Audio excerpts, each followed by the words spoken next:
Chers amis internautes, bonjour, bonsoir. Nous sommes en compagnie de Halima Gadji, qui fait partie des plus grandes actrices du continent africain et qui est numéro 1 actuellement au Sénégal, dans le cinéma. Bonjour Halima. Bonjour, bonjour à toi, bonjour à tous mes fans de First Mag le vrai. Merci. Salam alaikum, nuyu naa leen sama gars yi. Waalaikum Voilà, salam. je sais qu'aussi il y a des Sénégalais qui te suivent, donc Bien sûr, je ne peux pas ne pas Bien sûr. saluer mes frères et sœurs. bien sûr. Alors Halima, il paraît que vous êtes installée à Abidjan et que vous vivez ici depuis un certain temps. Pouvez-vous nous dire quelle est la raison de ce déménagement et qu'est-ce que vous faites à Abidjan depuis que vous êtes là? Quelles sont vos activités? Oui, effectivement, je suis là depuis début décembre et je suis ici grâce à la boîte de production Enzo qui m'a signé en tant qu'artiste, mais en tant que consultante aussi. Et voilà, je suis ici depuis quelques temps, mais j'ai toujours rêvé de vivre à Abidjan depuis le premier jour que j'ai visité ce pays, en décembre 2017. Donc voilà. Ok. Alors, nous savons que vous n'êtes plus dans l'équipe de l'aventure Maîtresse d'un homme marié. Quels sont vos projets cinématographiques du moment? Alors, pour le moment, je suis dans mes propres projets et notamment le documentaire My Truth que j'ai transformé en mini-série de 5 épisodes. La première épisode est sorti qui parlait de santé mentale. Et là, la deuxième épisode va sortir le mercredi 30 juin à 19h sur la page YouTube de Enzoul qui parlera d'éducation, de cursus scolaire et du livre une partie du livre de Mariam Abba, une si longue lettre. Et oui, je suis dans d'autres projets cinématographiques qui verront très bientôt le jour.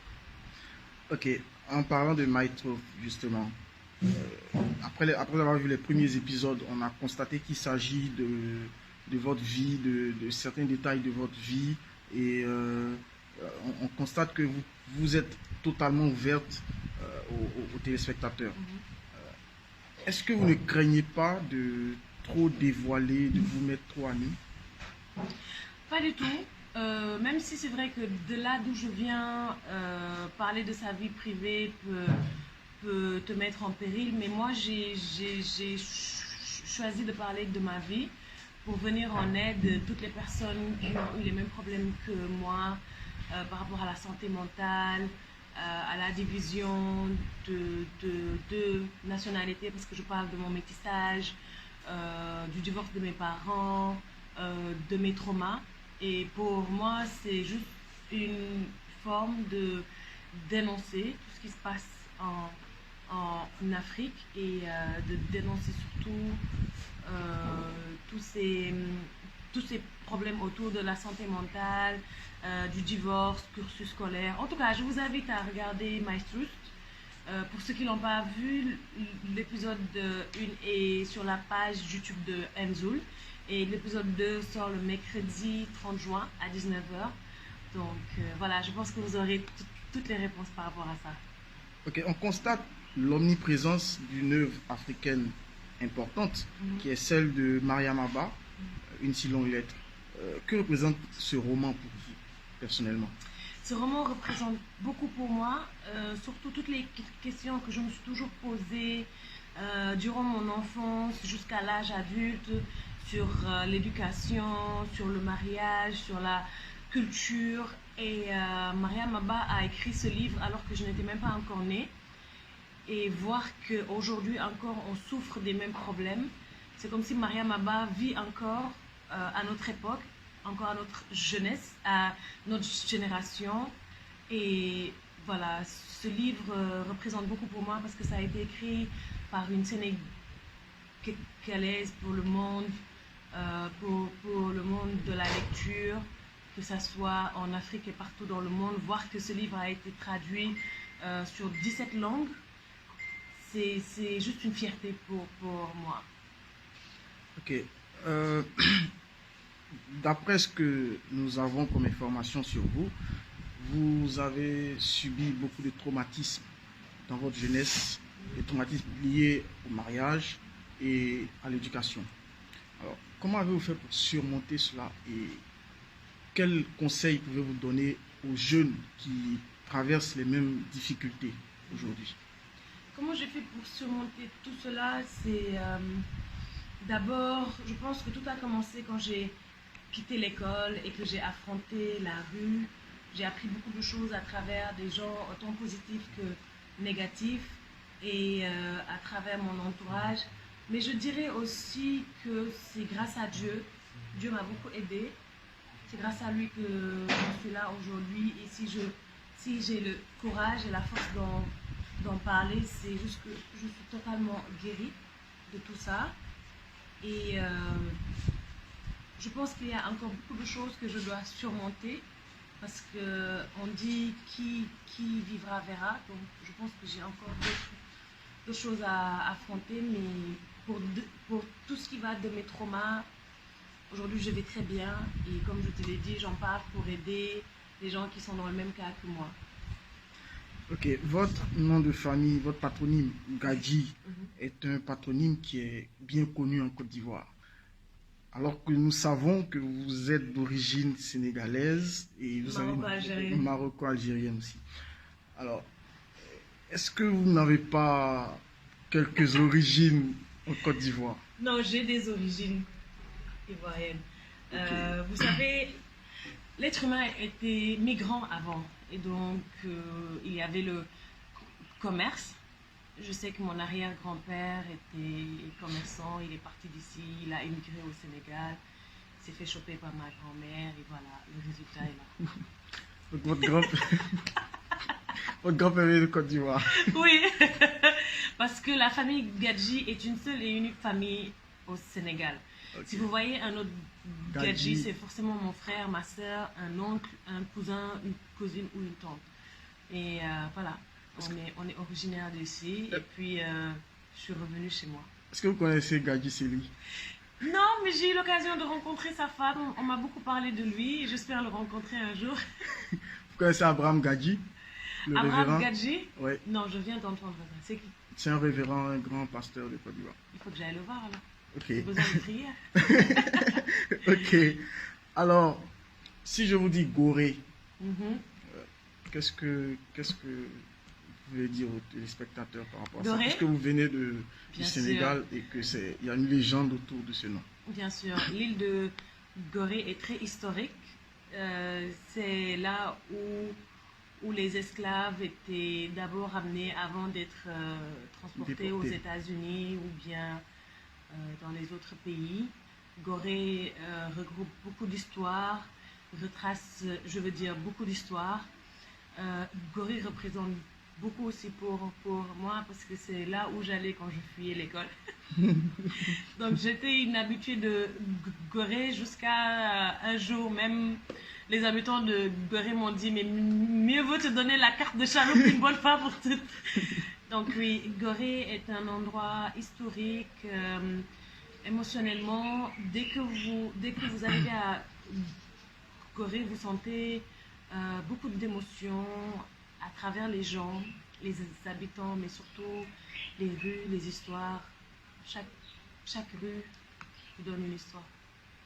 Okay. Certains de vos fans vous appellent la Dame de Fer ou encore Maman Africa. Que pensez-vous de ces surnoms? La Dame de Fer, peut-être parce que je n'ai pas ma langue dans ma poche et que je traite des sujets que beaucoup de femmes n'osent pas traiter. Maman Africa, parce que je rappelle toujours aux Africains que l'Afrique est beau, riche, l'Afrique regorge d'histoire, de richesse. J'ai une petite fille de 10 ans et je ne manque jamais de lui raconter d'où elle vient, l'histoire de l'Afrique, de ses ancêtres. Et à chaque fois que je vois un enfant, j'ai envie de lui raconter les histoires de l'Afrique. Et j'ai envie de dire à tous ces autres enfants d'être fiers d'être africains. Parce qu'aujourd'hui, nous sommes des leaders, l'Afrique émerge, beaucoup d'artistes, beaucoup... En tout cas, ma vision pour l'Afrique, c'est la voir grand, libre, les Africains. Je vois les Américains venir immigrer chez nous.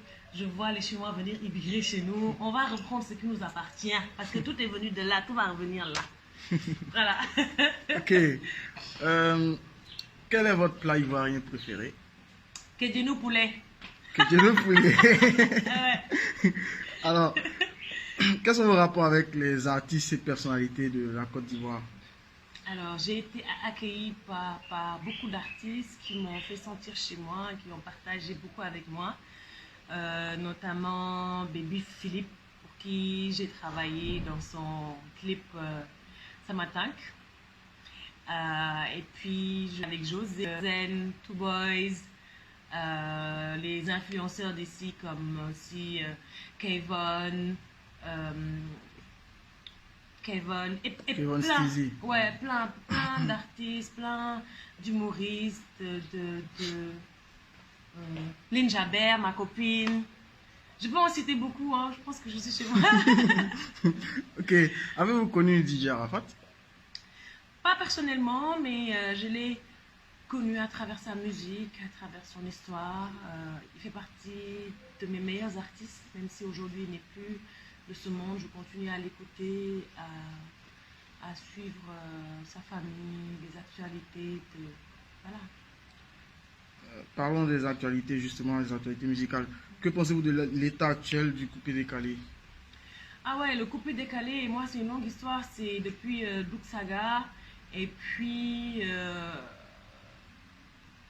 DJ Arafat l'a amené à un level qui à Dakar n'a pas dansé sur la musique.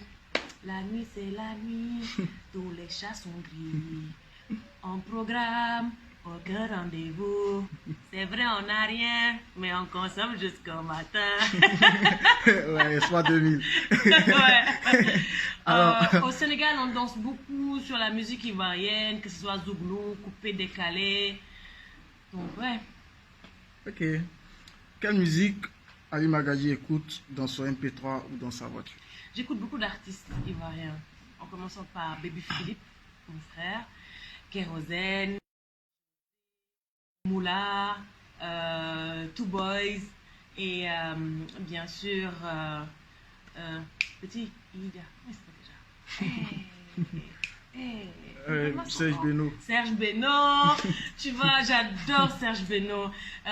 J'écoute aussi les rappeurs ivoiriens comme Suspect 95 et Lefty. ouais, Nefti, tu Lefty, vois. ouais. Et comment il s'appelle?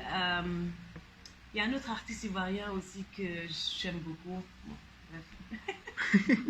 Ok. Quelles sont vos propositions d'action concrètes pour une véritable évolution du cinéma en Afrique francophone, en dehors des colloques et des grands concours cinématographiques? J'aimerais que le cinéma africain soit pris plus au sérieux, surtout l'Afrique de l'Ouest, parce qu'en Afrique du Sud, au Nigeria, en Égypte, au Maroc et plein d'autres pays, les acteurs ne vivent que de leur art. En Afrique de l'Ouest, il reste encore beaucoup de choses à faire dans le monde du cinéma. J'espère que ça sera plus structuré et qu'un acteur puisse toucher ses droits, qu'il ait un contrat qu'il représente partout dans le monde, qu'il puisse avoir aussi une assurance vie. Moi, j'ai plus envie de voir un acteur à 70 ans faire des SOS pour qu'on lui paye son loyer ou bien ses médicaments, parce que j'ai été inspirée par beaucoup d'acteurs qui m'ont poussée à faire ce que je fais aujourd'hui, mais quand je les vois finir dans des conditions extrêmement difficiles, je doute. Donc aujourd'hui, moi, je préfère être derrière la caméra que être devant la caméra pour finir à 70 ans faire des SOS. Alors que j'épate beaucoup de gens, je fais rire à beaucoup de gens, donc pourquoi je ne vivrai pas de mon art? Un mot à l'endroit de vos fans qui sont abonnés à First Mag le vrai. Un grand merci à vous. Je vois à quel point vous me suivez, vous me soutenez. Et puis je vous donne rendez-vous sur la page YouTube de Enzoul pour la sortie de mon deuxième épisode documentaire My Truth. D'ici là, gardez la pêche. Je vous embrasse très fort. Ali Magadji, merci et bonne journée.